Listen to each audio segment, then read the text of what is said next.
Welcome to Awaken the Mind, Relax. the NLP and Hypnosis Guide, hosted by David Uhas. You need to understand. If you can't, you must. And if You're listening to Awaken the Mind, the NLP and Hypnosis Guide, a podcast that inspires the curious to the professional to discover meaningful content and pursue their passions.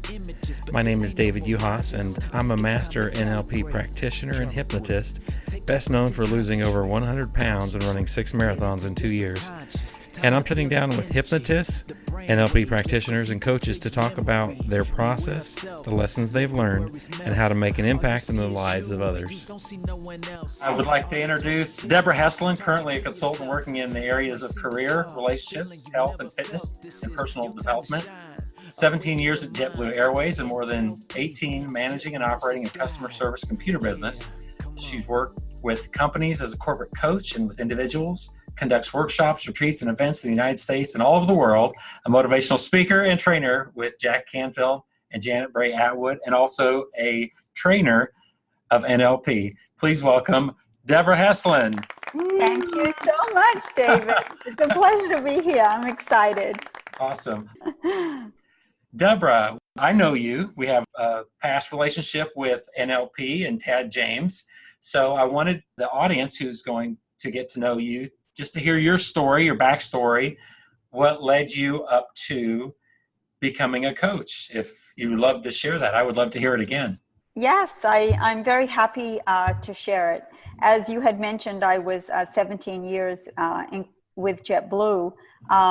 Probably about 7 or 8 of those were on the corporate side of JetBlue.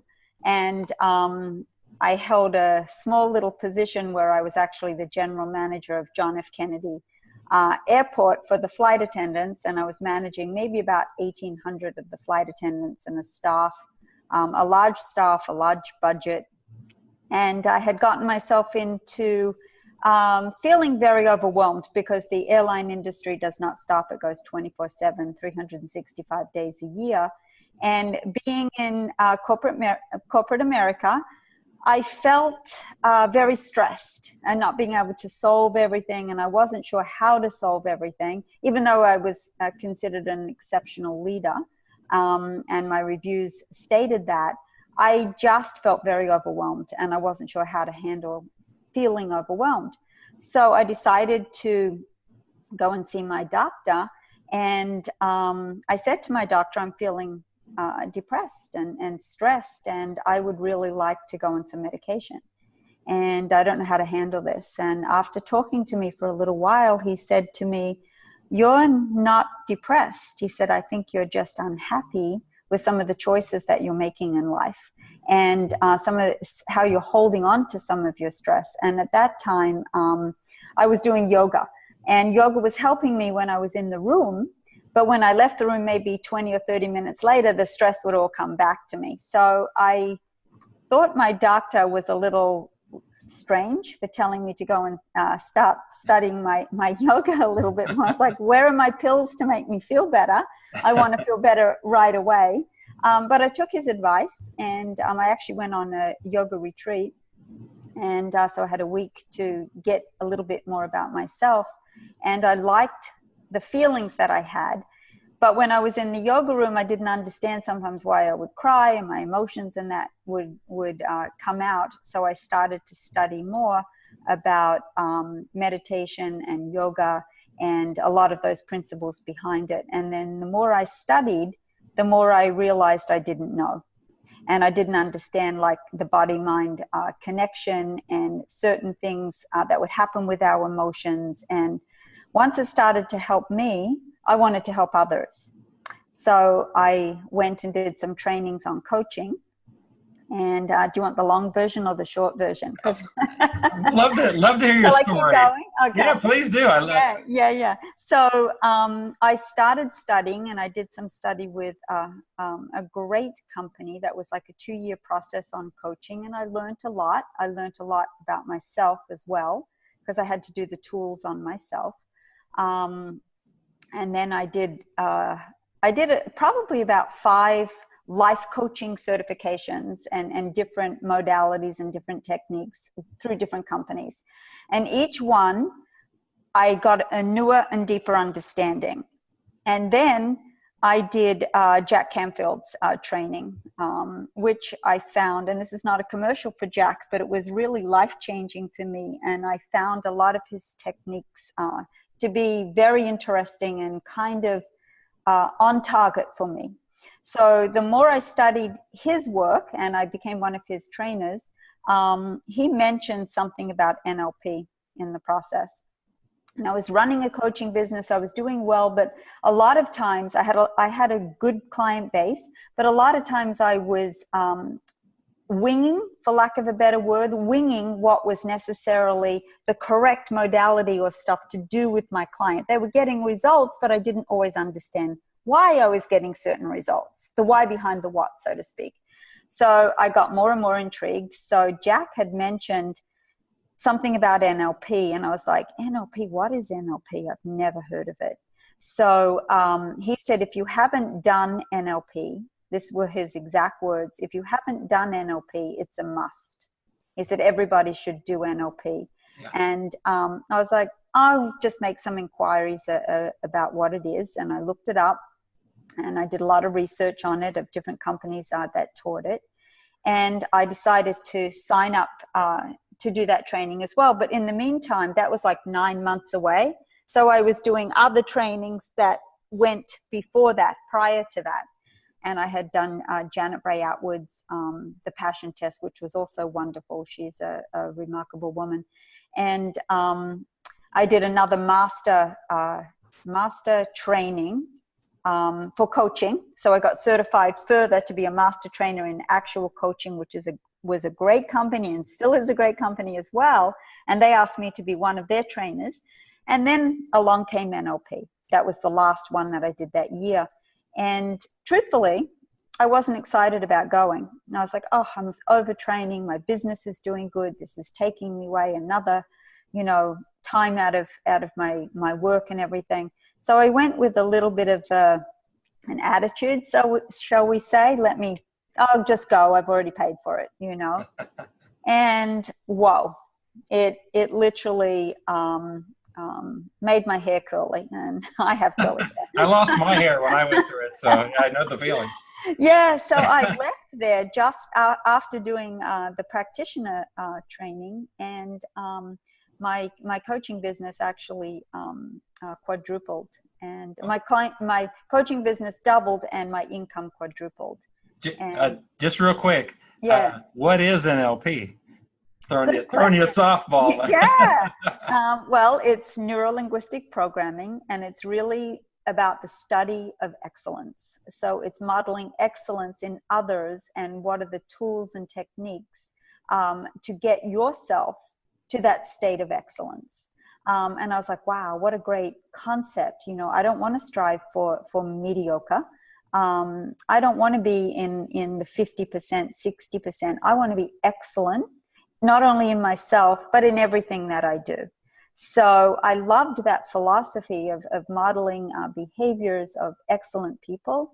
And I took it from there. So now I'm a trainer of neuro-linguistic programming, and my coaching clients love the results. And yeah, so that's the long story. Well, thank you. Yeah, you're welcome. You're welcome. The NLP, when I first heard similar kind of stories, and people were challenged with explaining what it is, because it's almost an experiential thing. Yes.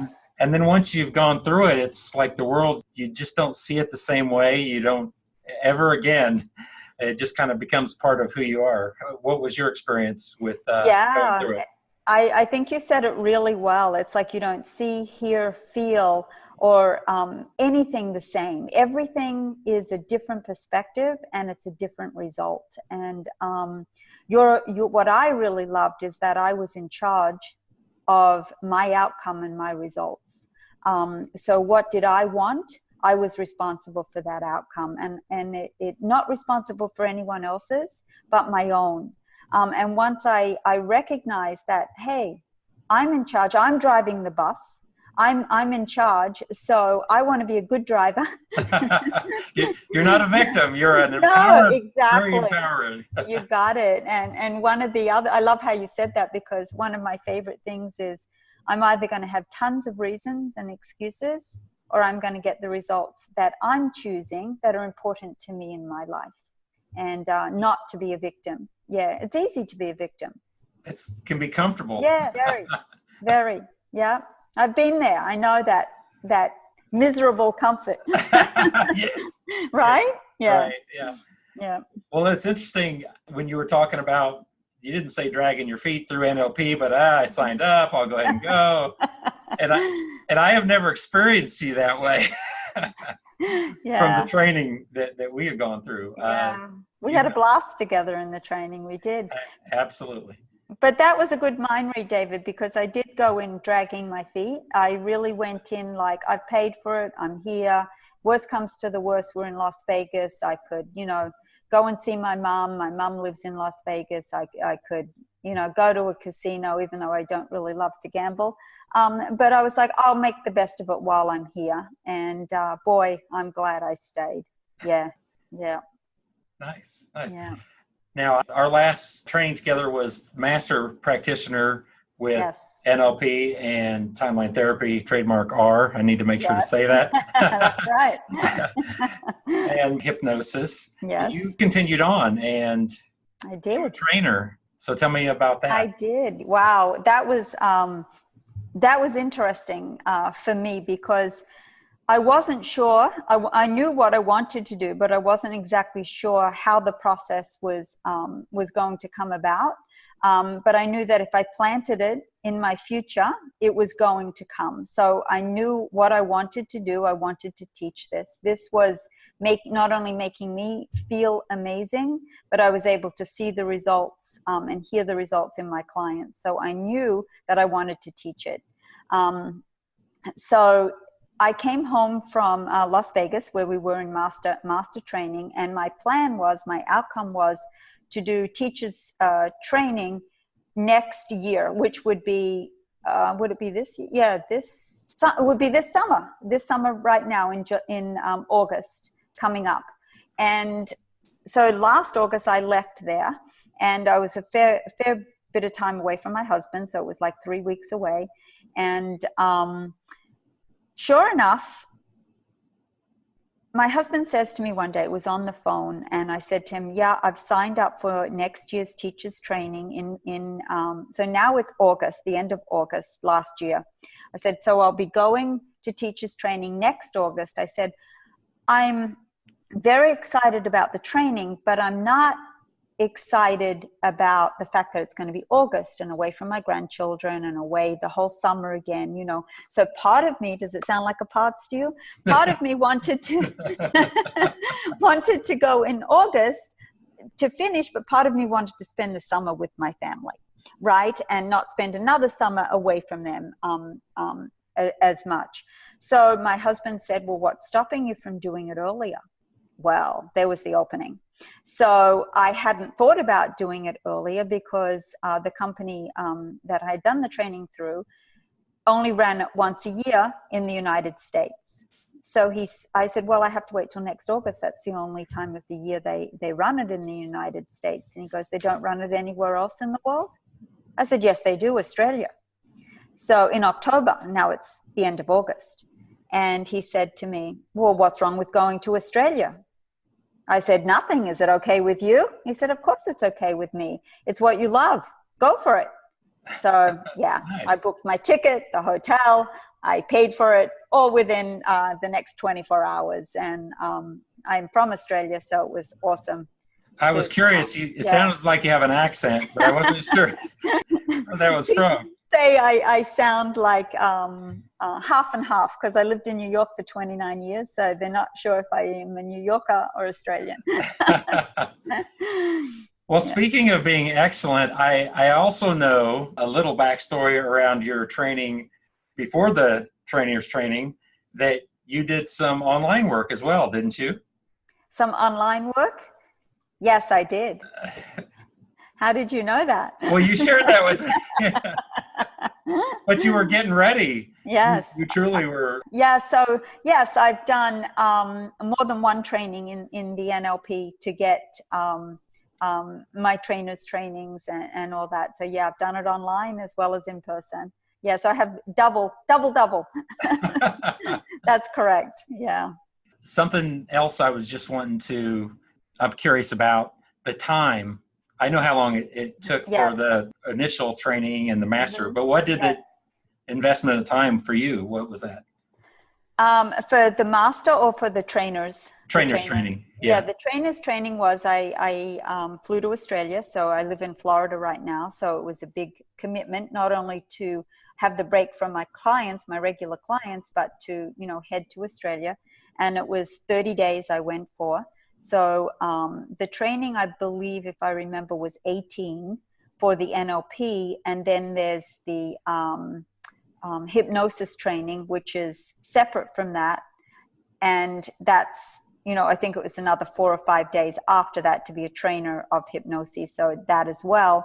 And then the timeline therapy and the coaching took me, once you leave there, you have to do that separately to get your trainers in coaching and in timeline therapy. And then you're tested on your knowledge. Yeah, so it actually, and then for me to put together my first training, it took me 3 months to type out 1,100 pages of my training manual notes, because as I said in the beginning, I want to be excellent. I don't want to give my students mediocre. I want to give them excellent knowledge. And, so I put it together. I've gone through my manual, my notes now 4 times. And how thick is that book? About it's pretty thick. It's gone down in pages though, because I've concised certain things. So I've deleted and not so much deleted the information, but I've recognized through NLP how much I know what I know, So yeah, it's in here. And I don't need to have the security of my notes written there. Yeah, I know my subject. So it's called becoming unconscious, right? Unconscious about your consciousness towards it. So it's unconsciously in there now, and it just comes out. Yeah, which I love. I'm addicted to the this process. It's just changed my life and changes others. Absolutely, and I've seen. Yeah. I've experienced it personally, being coached by you, as well as seeing you coaching others. And just definitely want to say you're an incredible coach. And it's an honor for you to be here today. Well, I think the same about you. I remember us studying together. I remember us doing so much of the course together. And we were both excellent geeks, because we wanted to be. We wanted to know it all. We wanted to be good, So there was no other choice. You mentioned something about parts. Would you like to share? Is there anything you want to share about what that is exactly? Yeah. So that was a challenging one for me. Yes. Parts are called where part of you, we say this knowledge all the time, where part of us wants something and part of us doesn't, and we're not congruent. We're not comfortable within ourselves that we're totally wanting to do this. We totally believe it. But a part is something that you believe part-time, or it's a full-time conflict. So, like for a while, I will share an example, and I had a parts integration done on myself where I was in my amazing role for 17 years at JetBlue. Part of me wanted to stay there. Part of me wanted to leave and let my coaching business just continue to move. And I wasn't able to let it go in my mind, because part of me wanted to stay and part of me didn't. So when I had a parts integration done, someone had done it with me to help me understand that my intention of both my parts were the same. So I was able to get congruent in my decision to come to the decision that I wanted to, which was to leave. I really wanted to leave, because my business, I'm so busy and I so love it that, you know, it was being able to do that. And I never looked back because I knew I was congruent in my decision. And now, you know, some of my clients come from where I was employed. Yeah. Oh, nice. Yeah, which is great. Well, I definitely see your passion about what you were doing, helping others. Yeah. It shows. Yes, it does. Yes, it does. I love it. I have a question for you about yoga. I've never officially done yoga. I took some exercise classes, and like at the end of the class, she would we would do some basic yoga. And I remember that feeling, especially like on a Friday, it's like being so relaxed, and I didn't want to leave. I didn't want to leave that place. Yeah. So can you share, are you still doing Yes, I still teach. I get a lot of my clients actually from yoga, because yoga was my beginning of, you know, enabling my mind. You know, I have so many people that say to me, oh, I can't meditate, or my mind never stops. And I'm like, I'm so glad that it's not stopping, because if it did, you'd be in a coma or brain dead. So it's really great that your brain is doing its job for you. You know, what yoga is not just the physical. A lot of people go, oh, I'm not flexible. I'm not able to do that. Yoga is not about that. Yoga is an 8-limb path. The first 2 limbs are, you know, called the yamas and the niyamas. And they are all about observances of yourself and observances of the outside world. So a lot of the mind-body connection starts there. And, you know, one of the very first principle in yoga is called ahimsa, which means non-harming. And in NLP, we call it ecology. So that resonated a lot with me too, where, you know, we don't want to cause, if what we are doing, it's consequences. If what we are doing is causing harm to ourselves, harm to others, harm to the environment and the planet, to everyone and everything, then it's probably not a good idea. And one of the examples I often give with my own clients is, if you can say to yourself, is this good for me? Is this something that I'm doing that is good? Proceed like a process. And then if you go to the person that you're with, is this good for them also? Yes. Then you can proceed towards what you want. But such as Bonnie and Clyde, it might have been good for both of them, but it really wasn't good for the rest of the planet, and them robbing and stuff. Ultimately, it wasn't good for them either. Right. But you know, that's how we want to proceed. So it always starts with the self. And yoga actually taught me to look at myself first, because usually a lot of people want to take care of others. But if we don't take care of ourselves, how can we give away what we don't own, right? How can we give it away? So it starts with us. Are we being harmful to ourselves? So then the third limb is the asana practice, which is the physical. So if we can't get past the first 10 observances, the physical is really more about slowing us down. So the fourth one is pranayama, which is breath. Our breath tells us everything. Like when we're anxious, it's right, short and sharp. Right? Or when we're in a state of calm, it's, you know, our breath is evenly flowing, like, you know, P for peace, the parasympathetic nervous system, or the S for stress, the sympathetic nervous system. So our breath will tell us, you know, everything like that.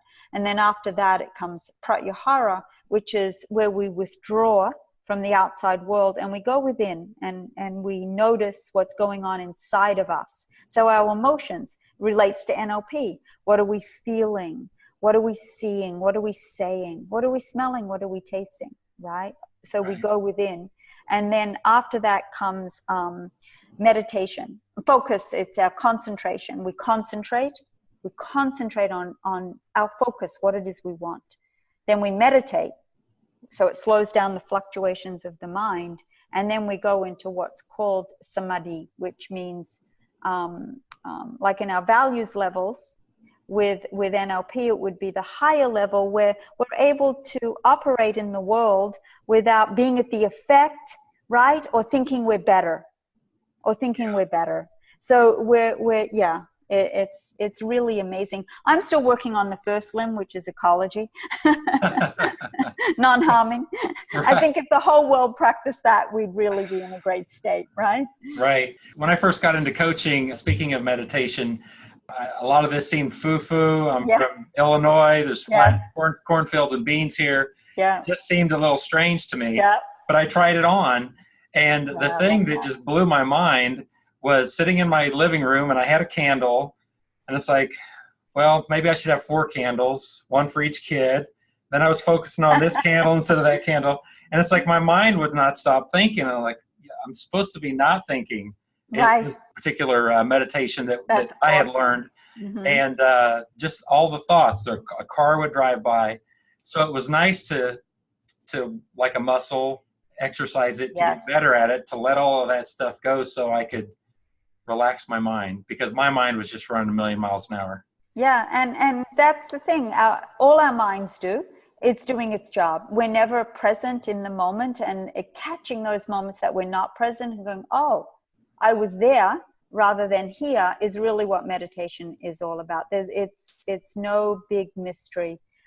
It's like hypnosis. It's no big mystery. But you did say something funny that I wanna just please piggyback off of. You said, right, all this foo-foo stuff. So I deal with a lot of successful business people, a lot of corporate clients, because I was in corporate America. And I had this one man come to me, and he wanted me to work with him with something. And he didn't know me. He just was recommended. So, he's checking out, what the hell does she know? And he knows I have a big Buddha in my house. It's just there as an ornament, and my husband gave it to me as a gift, and I love it. So when you come into the house, that's what you see. And my office is in my home. I have a beautiful office here. And he walks in and he sits down in my office, and so why are you here? Why are you here? And we're going through everything. And then I said something to him. I said, well, I think that's great. I said, would you like to know about what processes and that I could work with you? And he goes, I'm not into any of your foo-foo stuff. None of your foo-foo stuff. So I turned to him and I said, awesome. I'm not into foo-foo stuff either. I'm into results. Are you into results? And he said, yeah. So he nice reframe there. Yeah, he has been an incredible client. And in fact, his whole family has ended up coming. So he got results. Yeah. Nice. Got results. So foo-foo is a good word. I like that foo-foo. Yeah, absolutely. Yeah. So I am curious about timeline therapy. I love the timeline therapy, trademark R. Mm-hmm. And is there anything that you would like to share about your experience with that? Oh, wow. Or your training with that? Yeah, all of it. My experience and my training. First of all, it's helped me tremendously. As you are aware, it gets rid of any kind of emotion that is unwarranted, that we really don't need anymore. It doesn't mean to say we're not going to have those emotions that are necessary for us to have. It's what we do with them, and they become unwarranted after a period of time.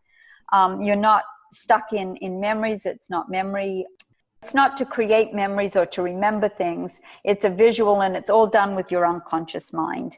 Right. So those, such as anger, sadness, fear, hurt, and guilt, or any major emotion that you really want to get rid of. Yeah. What, for me personally, I just had an experience just recently myself where I was watching something on TV, and I'd like to ad-lib to that. I don't watch TV very much. And when I did watch this one particular thing with my husband, it actually triggered a very negative feeling that came up inside of me.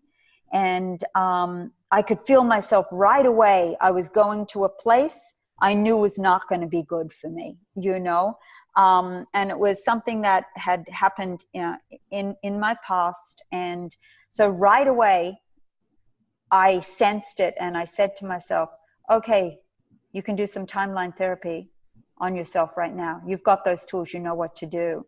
So right there, exactly where it was, David, I am not kidding. It took me less than 60 seconds to get myself out of the state that I was in and heading to a state of disaster into grabbing the learnings. What did I learn? Because it was a one particular event that triggered something. So I went to the event. You rise above it, so you're never in the event except for a brief moment. And the methodology that you can refer it to is like jumping into a really cold pool and jumping right back out. That's how quick you're in the emotion of the event for. But I was looking down on the event, and I took the learnings, and the learnings were, you are amazing, you are powerful, you are strong. You now know what direction you want to go from that, and how you are now able to help others through that. So I was able to capture my learnings from the experience rather than being the victim and staying in the woe is me and my stories and being not only sad and angry and hurt for that day, but maybe the rest of the week, maybe the rest of the month, so it snowballs. So it's like a stuckness. Yeah. And then you can release it. Like those rat traps where the mice get stuck on it. I don't want to be like,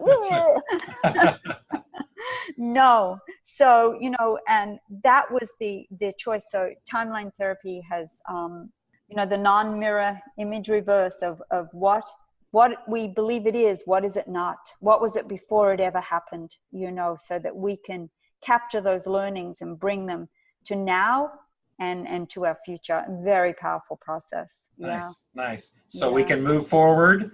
Yes, that's right. Go, and then hold on to that gift. It was actually, didn't seem like it at the time. No. But to be able to see it a different way.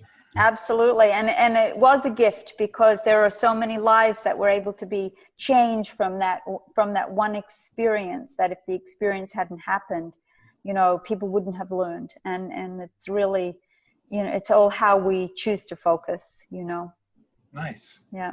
Nice. All of these different tools, I know this leads up to it goes in many different directions, but also can go to this powerful process that you were talking about that you had done today, which was a breakthrough session. Yes. Can you share with, obviously not client confidentiality, but just the process, or how powerful an experience it is? Because I've experienced it, you've experienced it, but not everybody has. Yes. So I do breakthroughs with clients.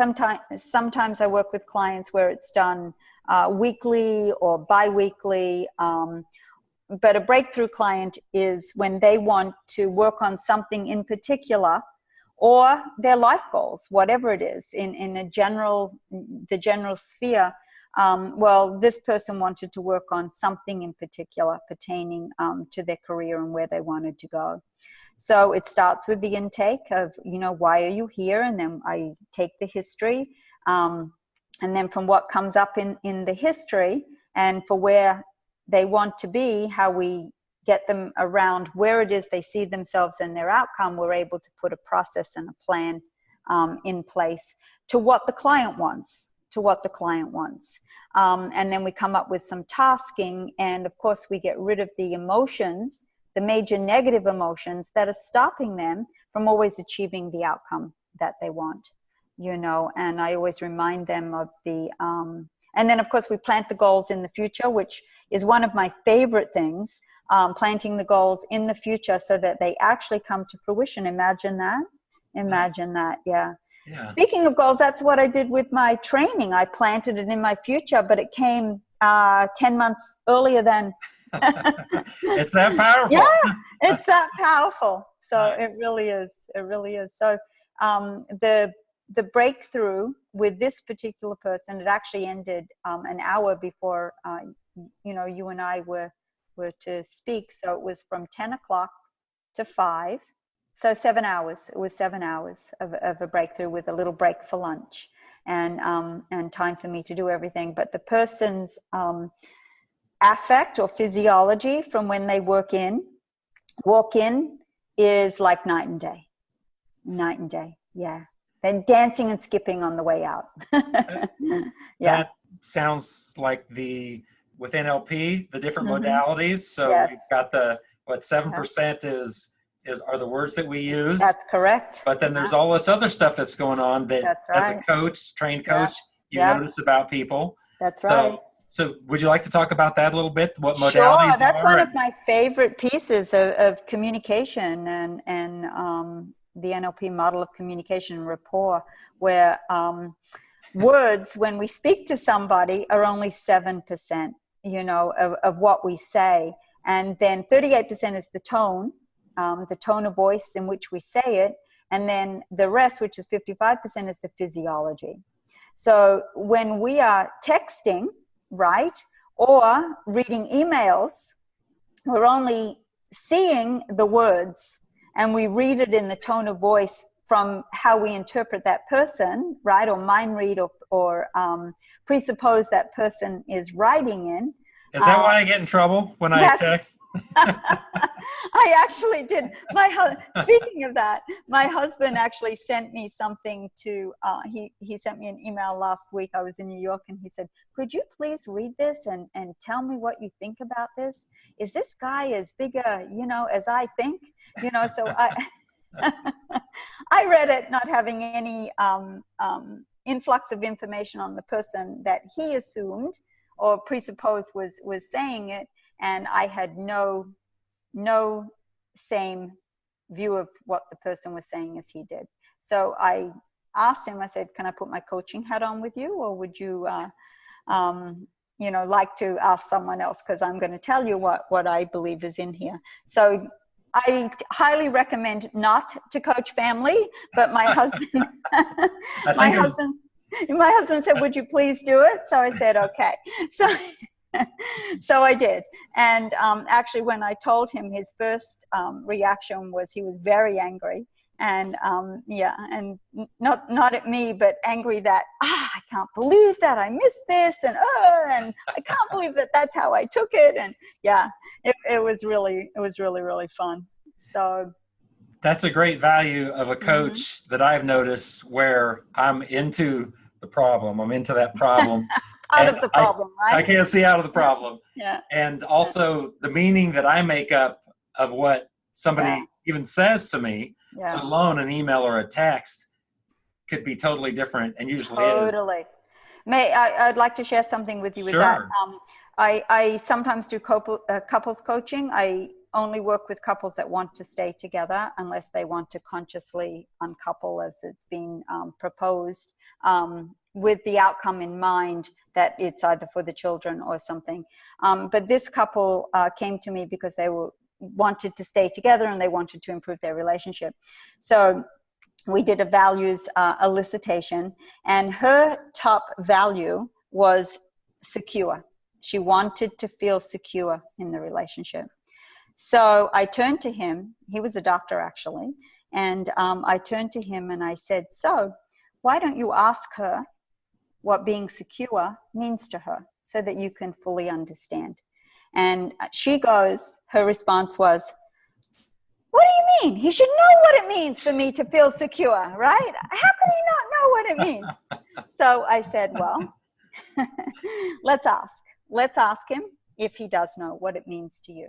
So he turned to her and he said, so what does it mean to you to feel secure? So her response was that you only have eyes for me, that when we go out together, I am the one that you want to be with, and I feel secure when I am with you, that you really only want to be with me and not be with anyone else. So I turned to him and I looked at him and I said, is that what you thought secure meant to you? And he said, no, not at all. I thought she wanted me to take care of her financially. I thought she wanted me to provide for her. I thought she wanted to come and move in my house and start living with me, so she felt secure. So one word. Yeah. So communication is real. We presuppose and we mind read and we assume and what the other person says by one word. Nice. Yeah. So what was important to her was security. Yeah. And she had just made up, he should know He should know. That's right. Yeah. And that's a two-way street too. There's I'm sure there's things on both sides. That was just, I love that one word. It's a great example, a great metaphor, great story to tell on how on one word. So imagine, and we all can imagine, can't we? Yes. How many words we get, we misconceive or misconstrue, or we put our view, our model of the world on our heads and presuppose or assume the other person, oh, they must be thinking that. They must be thinking that. And until we clarify on certain things, it's really quite intriguing. So I noticed when you said what the meaning was to her, that he only had eyes for her. Mm-hmm. And there was a kinesthetic. That was a visual, but what was the kinesthetic thing about the feeling? That I feel like I'm the only one. Yeah. Nice. Yeah. Yeah. So would you like to share about sub-modalities? Sub-modalities, the subsets of modalities. Yes. What an interesting, all the lingo, right? All the lingo that makes it a little bit sometimes difficult for people to understand exactly what it is. So in each one of our modalities, which are our visual, things that we see, we have different subsets of what we see. We could see in black and white, we could see in color, it could be near or far. The things that we see, it could be bright or dim, it could be framed or panoramic. So there's lots of different, so those are the subsets which are called sub-modalities of the actual modality, which the modality would be visual. So somebody might be more visual, right? So, or somebody might be more hearing, which is auditory. So then there would be different parts to all that. But when I teach NLP, I realize that once you get past sub-modalities, you're home and hosed, because it's the lingo. It's very simple. It's the lingo behind it that gets confusing. Yeah. It's just really defining what we see. How do we see? Do we see in color? Do we see in black and white? Do we see near or far? Right? Is it framed when we see something, or is it broad and panoramic? Makes it just easier a little bit. I like simple, David. I agree. Sometimes I can be too analytical. Give it to me simple. Give it to me at kindergarten level for me. Yes. That then I understand it. I figure if I understand it, everyone can understand it. Yes. Yeah. You have so many interesting aspects of your life. You do public speaking also, don't you? I do. I'm doing something soon for. Am I allowed to say the name of the company or no? I'm okay with that. Yeah. Okay. For Lululemon.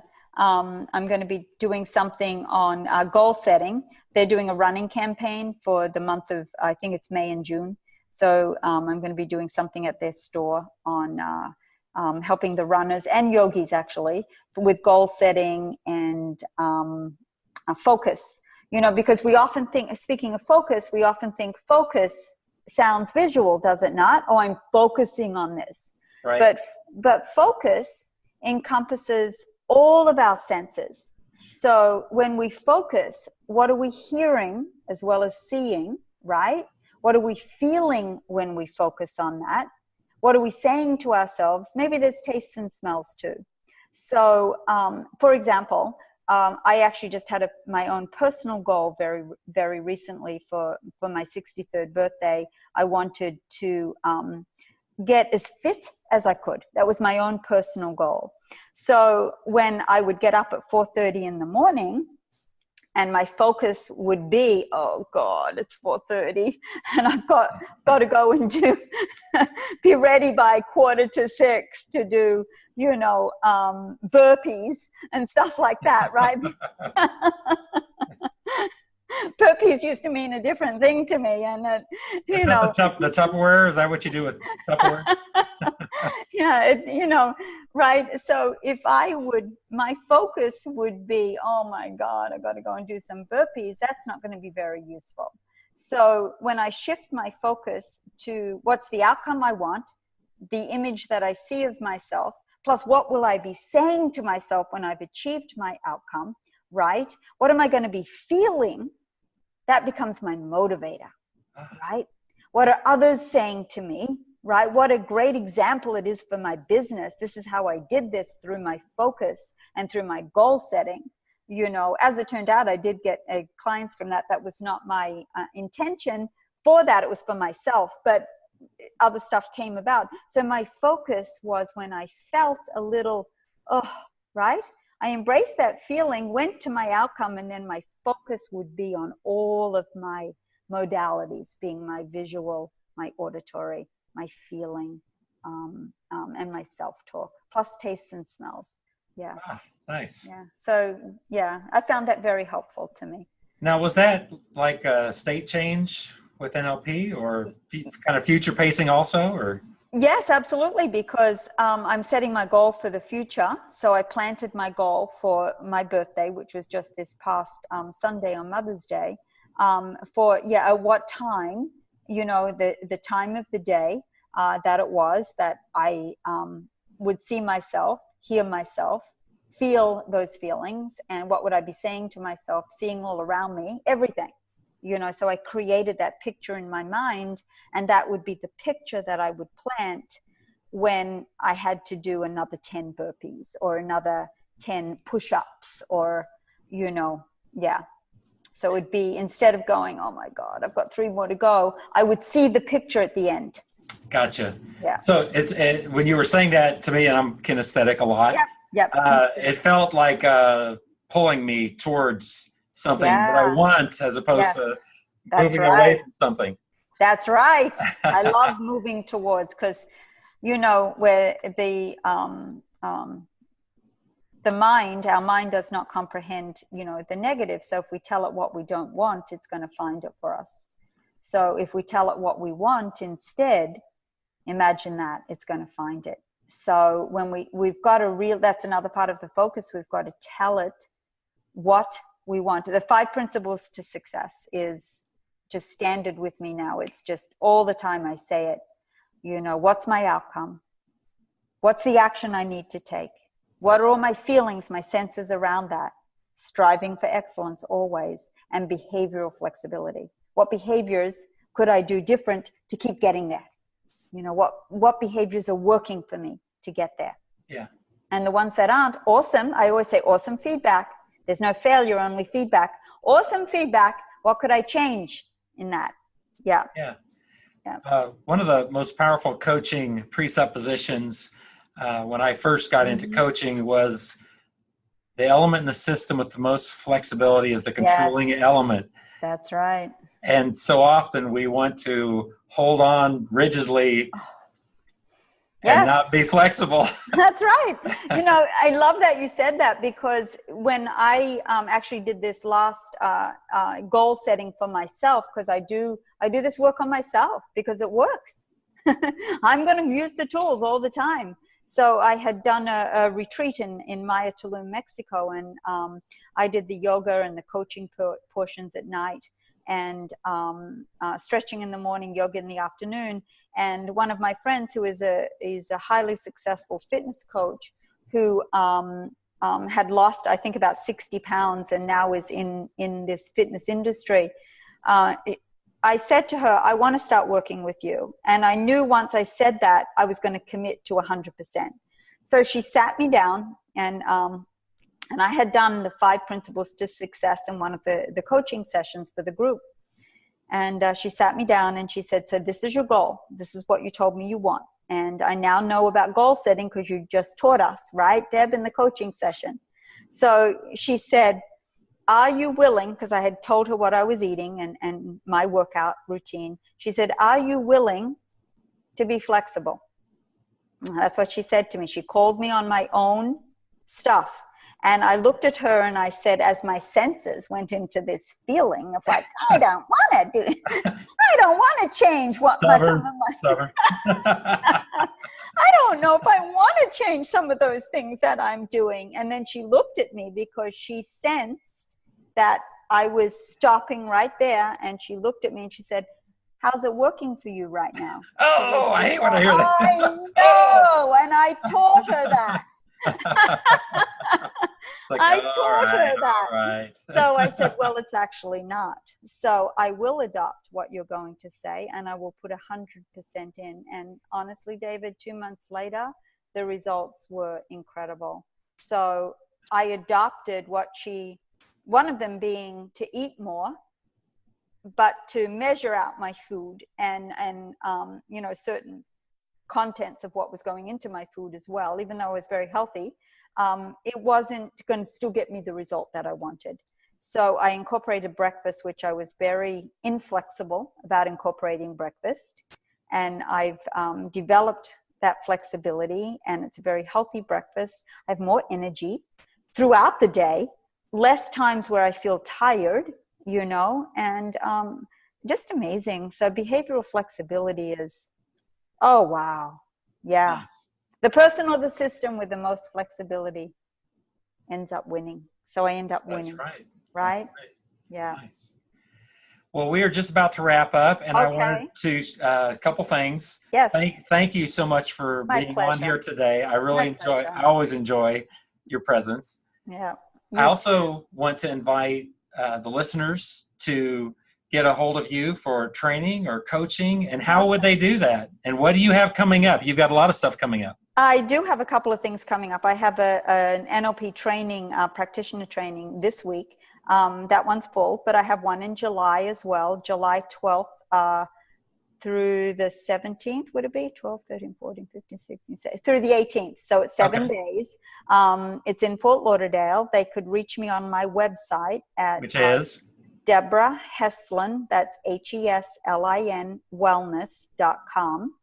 So it's DebraHeslinWellness.com, or they could email me at Debra@DebraHeslinWellness.com. Nice. Nice. Okay, I'm also on Facebook under Debra Heslin. Okay, and I will put the links for your website and contact information with this podcast. Awesome. And then also, did you have something coming up? A training out of the country, is that right? I have a retreat coming A retreat. up. A retreat coming up out of the country, which is in Maya Tulum, Mexico. It's like a wellness, fitness, coaching retreat for 7 days, which will be March 2nd through the 9th next year, 2019. It's an amazing group of professionals that go to like recharge, rejuvenate, which is actually what gave me my kickstart many years ago. It was the first thing that I did. Yeah. So, and other things to come. I've got lots of little things in the works. Something in New York yet that's not announced yet. So, okay. Yeah. But thank you for having me. I've loved it. It's great seeing you. Thank you, Debra. You're welcome. My pleasure. Thank you so much. Thank you for joining us today with Awaken the Mind, hosted by David Juhas. Relax. Awaken the mind. You need to understand. If you can't, you must. And if you must, you can. Now that I got you, let me put you in a trance. Got you feeling hypnotic. Your mind, let me massage it. Your thoughts are getting quiet. Your stress subsiding. You starting to see images, but it ain't no mirages. Think it's time to calibrate. Take a breath and concentrate. Get into your subconscious. Time to feel the energy, the brain waves. Let's go deep into your memory. Beware of self. Let the worries melt. All you see is you and you don't see no one else. Auditory digital, talking to yourself. It might seem bizarre, a feeling you never felt. This is your time to shine. Awaken the mind, the NLP and hypnosis guide. Yeah.